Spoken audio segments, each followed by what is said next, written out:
Alhamdulillah kita kembali ke jalur 5%. Jadi 5,12 beberapa negara di bawah kita, mulai Malaysia, Singapura, kemudian berbagai negara lain termasuk Amerika yang 2%, kemudian Korea juga relatif rendah.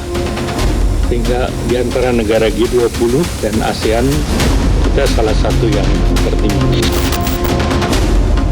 Untuk itu kita telah mencapai suatu titik yang terbaik yang bisa kita capai pada saat ini.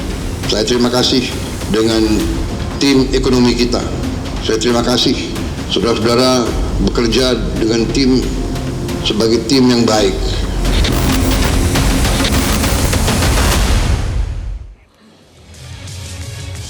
Selamat malam pemirsa, inilah Top News segmen Top Ekonomi. Menjelang pidato kenegaraan era APBN 2026 di hari Jumat 15 Agustus pekan ini di luar dugaan.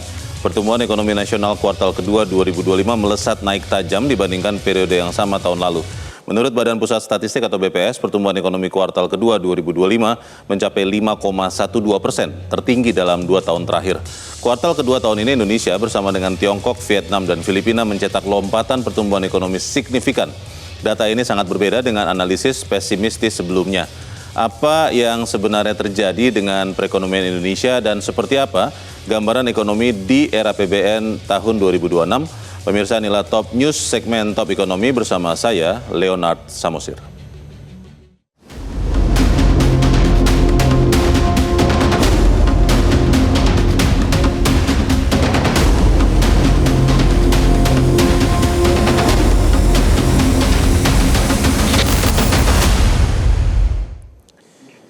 Ya pemirsa, data menguatnya perekonomian Indonesia saat ini mendapat respons beragam. Sebagian ada yang kaget, pertumbuhan ekonomi jauh melebihi perkiraan. Sebagian lagi tidak kaget, karena angka yang disajikan BPS tidak dibantah oleh pelaku usaha di sektor yang sedang tumbuh tinggi.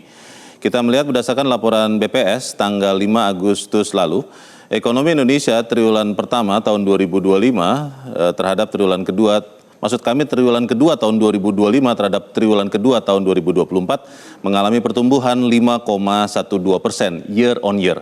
Sekali lagi ini adalah perbandingan triwulan kedua tahun ini dibandingkan triwulan kedua tahun lalu, bukan triwulan kedua terhadap triwulan pertama tahun ini. Indonesia tidak melesat sendirian. Pertumbuhan di atas perkiraan atau ekspektasi juga terjadi di Vietnam yang melompat 8% di atas konsensus. Filipina 5,5%, China 5,2%, sementara Indonesia tumbuh 5,12%. Semua negara ini tumbuh di atas perkiraan. Bahkan Singapura yang tadinya hanya menargetkan tumbuh 1 hingga 2%, ternyata tumbuh 4,3%. Bukan hanya Indonesia yang surprise, negara tetangga mereka juga terkejut atas pencapaian mereka sendiri. Di Indonesia, pertumbuhan ekonomi tertinggi terjadi di Provinsi Maluku Utara.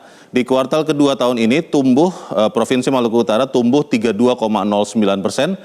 Ini di peringkat kedua ada Provinsi Sulawesi Tengah yang tumbuh 7,95%. Dan Provinsi Kepulauan Riau tumbuh 7,14%. Masih ada barisan provinsi lain yang ekonominya tumbuh di atas rata-rata nasional 5,12%. Pertanyaannya, apa saja sektor yang tumbuh tinggi menopang pertumbuhan ekonomi Indonesia saat ini? Berdasarkan data BPS, peringkat pertama pertumbuhan menurut pengeluaran adalah impor. Sepanjang kuartal kedua tahun ini, impor tumbuh 11,65%. Peringkat kedua, ekspor yang tumbuh 10,67%. Peringkat yang ketiga, konsumsi lembaga non-profit rumah tangga tumbuh 7,82% dan peringkat keempat adalah pembentukan modal tetap bruto atau PMTB atau investasi, bahasa sederhananya adalah tumbuh 6,99%. Optimisme statistik ekonomi inilah yang besar kemungkinan akan mewarnai pidato kenegaraan Presiden di sidang paripurna MPR DPR tentang rancangan anggaran pendapatan dan belanja negara era APBN 2026 Jumat 15 Agustus yang akan datang. Berdasarkan siaran pers Ketua Badan Anggaran DPR, gambaran era APBN tahun 2026 adalah pendapatan negara diproyeksi antara 3.094 hingga 3.114 triliun rupiah.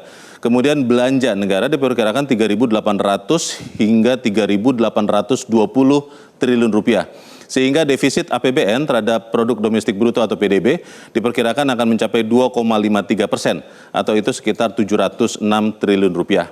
Kita akan ikuti bersama tentunya dalam pidato Presiden Kenegaraan pengantar RAPBN berapa target pertumbuhan ekonomi Indonesia tahun depan. Apa saja tantangan ekonomi tahun depan? Menurut siaran pers Ketua Banggar DPR, beberapa tantangan yang harus dicari solusinya adalah: satu, dampak tarif 19% dari Amerika Serikat di era Donald Trump. Yang kedua adalah konflik geopolitik. Yang ketiga adalah pemulihan daya beli. Yang keempat adalah menjaga momentum ekspor. Yang kelima, mencari pasar ekspor baru. Yang keenam, fokus program strategis makan bergizi gratis dan koperasi. Yang ketujuh adalah utang pemerintah. Yang kedelapan adalah angkatan kerja 54% lulus SD. Dan yang berikutnya adalah tantangan untuk memperluas skema kerjasama pemerintah dan badan usaha atau KBPU. Dan pemirsa, ada apa di balik pertumbuhan tinggi ekonomi Indonesia saat ini dan seperti apa RAPBN 2026? Kita akan membahasnya bersama narasumber kami. Top Ekonomi kembali selepas yang satu ini.